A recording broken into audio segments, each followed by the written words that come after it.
Isang taong lang maghirap pero may pagsusumikap. Isa din sa may pangarap na tumulong sa mahirap. Sa simpleng paraan naghahati ng kasiyahan sa mga kababayan at nahihirapan. Hati niya ay saya kasama ang munting ayuda para sa...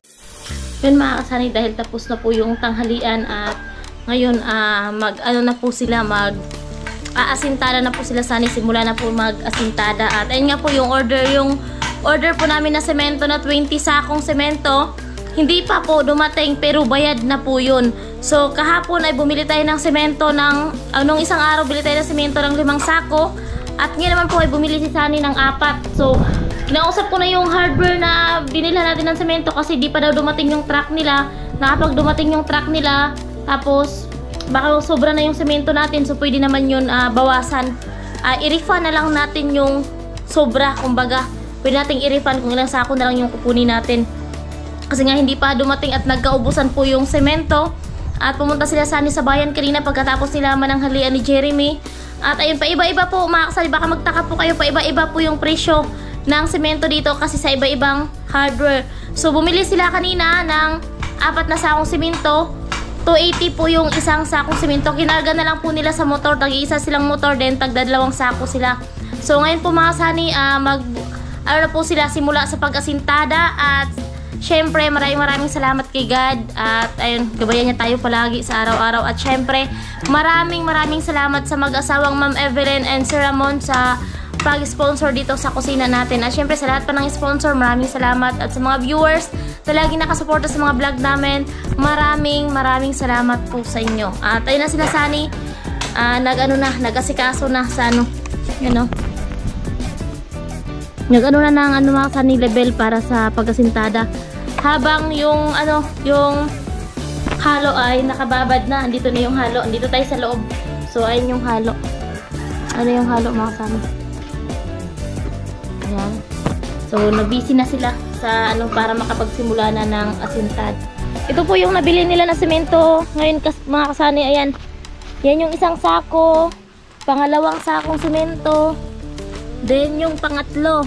Then yung pang-4 na sako ay ilagay na po nila dito sa Ayan. Dito isang sako po yung nilagay nila na semento. Bali 4 po na semento yung nabili ngayon. Yung kahapon po ay 5. So yung kahapon ang nabili ay naubos na po sa pagbuho sa poste at saka sa tie beam. At ngayon 4 na naman panibago para na po sa pag-asintada mga kasani. Ayan. Naka-ready na. At yung 3 sako ay andon na tawag dito, hindi na nalagay ng maayos kasi nga nagbabadali na. Nahirapan na na mga kasani para sa pag ng level.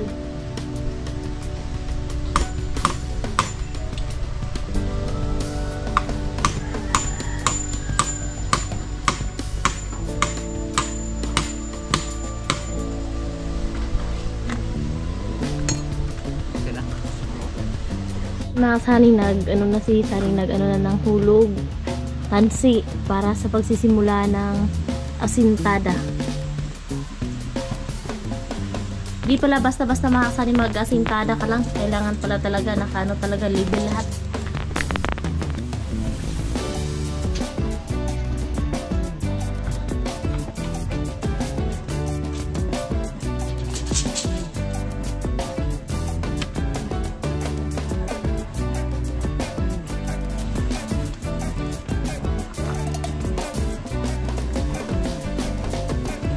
Nilagyan na ng mga ng halo at magsisimula na. So ayan na mga Sani, simula na ng asintada, naglagay na ng halo. At dito kasi tayo sa loob kasi dito si baby. So punta natin Sani sa labas kasi walang makahawak ng camera kasi yan nga si Jeremy ng halo. So si Sani yung asintada. Punta natin dito sa labas. Unang halo blocks. Kabit ng hollow blocks. Agis na light atay, dito tayo sa kabila.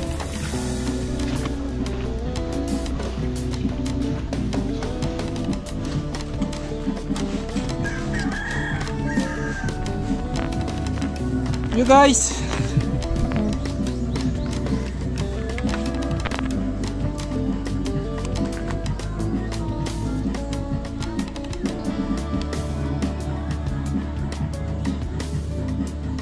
nang lagay sa mga kasani. Tapos doon, meron na rin yan sa likod.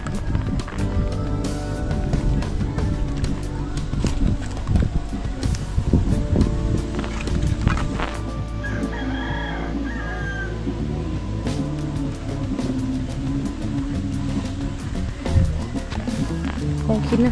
So yung dito mga kasani, pahuli lang po yan kasi nga kailangan pa natin ng barina.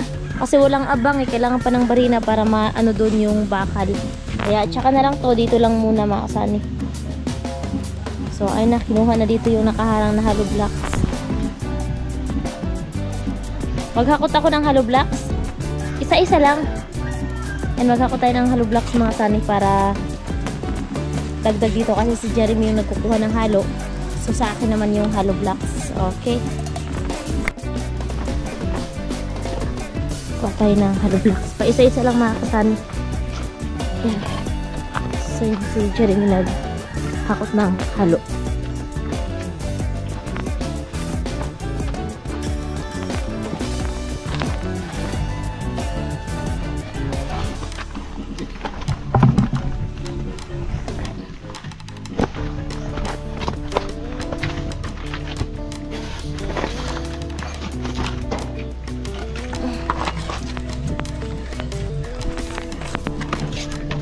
Ayan na. Tapos balik tayo. Doon kasi yung hollow blocks mga kasani.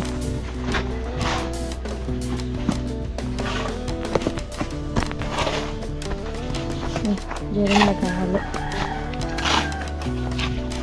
So, hakot ng hollow blocks. Pa isa-isa. At least makatulong tayo. Charot.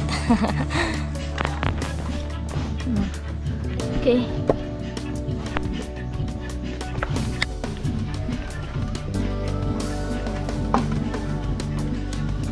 Yan, isang ano naman kasi, isang patong.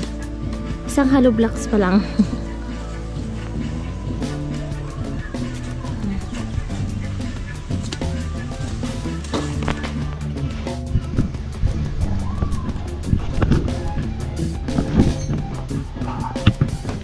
So, hindi tayo makaano ng vlog mga kasani kasi nga yung tugtog sa kapitbahay. Baka ma-copyright tayo.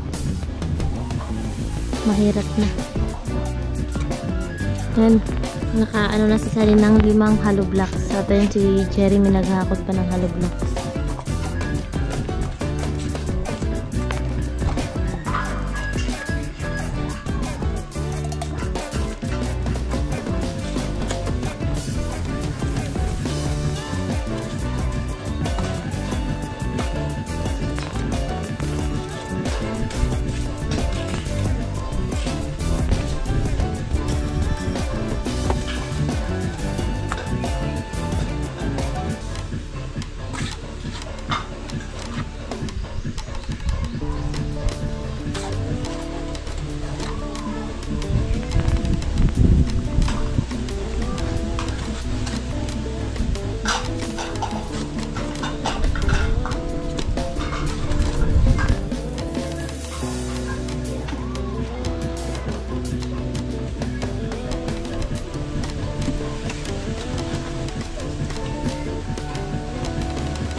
So, nag-request na yung trabahador natin mga kasani ng snack daw.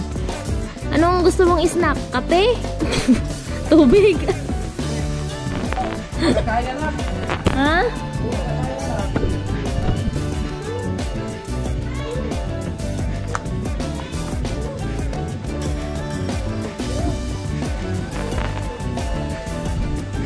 So, ano mga kasani, galing pala doon sa dulo. 1, 2, 3, 4, 5, 6, 7, so 8 hollow blocks.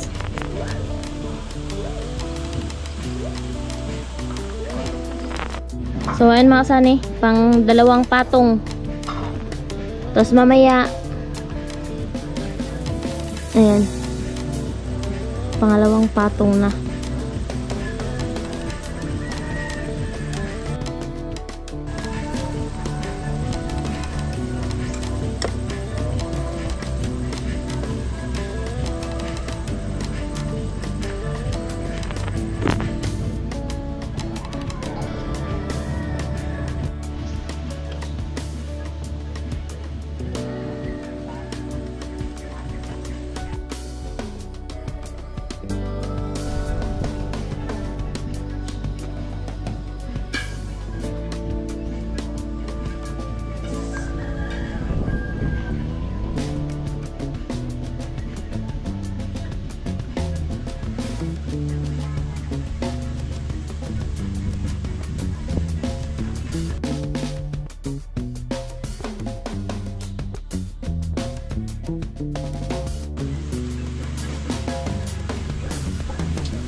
Alright, so yung mga kasanay, ito na po yung natapos natin ngayong araw na to. Ayan, so pahinga na tayo dahil yung oras po natin ay alas 5 ng hapon. So ito pa lang, no?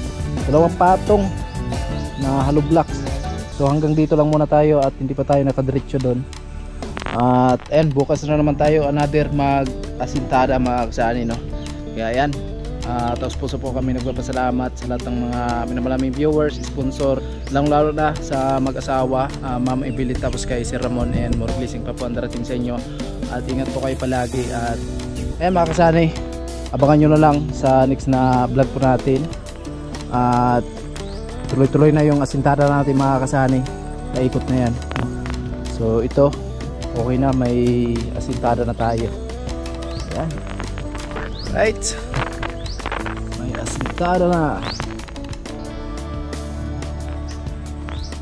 Yan, hanggang dito lang muna mga kasani. At maraming salamat sa lahat ng nakarating hanggang sa dulo nating video na ito. Ayan, tos puso po kami nagpapasalamat, lalo na sa hindi may skip ng ads. Maraming salamat po mga kasani. Bye bye.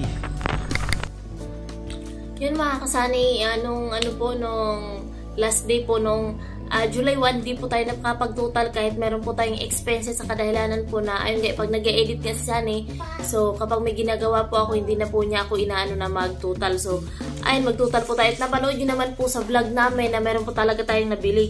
Nung July 1, nakabili po tayo ng 18 pieces na steel bar, bakal. Ayan, 18 pieces na 10mm, yung total po lahat ay 2,844. Then nakabili, ayan po. Yan po yung resibo. At bumili din po tayo ng trapal. Hindi po tayo nakapag-total noon. So yung trapal ay 5 meters. Tag 75 po yung isa. So yung nabayaran po natin ay 375. At kanina naman, wait lang. At nung July 2 naman po mga kasani, so bumili po si Sunny ng semento sa bayan ng 5 sako. Kasi po yung order natin na 20 sako na semento na bayad na ay hindi pa po dumating. Pero po pag dumating yun mga kasani, pwede naman po natin yun pabawasan kasi nga bumili na po tayo sa iba kasi nga para po mabuhusan at makapagsimula na po dito sa bahay. So ito po yung resibo mga kasani. Yung nabili po nila na simento sa bayan is 290 po yung isang sako. So yung 5 ay 1,450 po mga kasani. At kanina naman po mga kasani, bumili po sila Sunny at Jeremy ng semento ulit sa bayan kasi nga yung 5 sako ay naubos na sa pagbuhos ng poste at sa tie beam.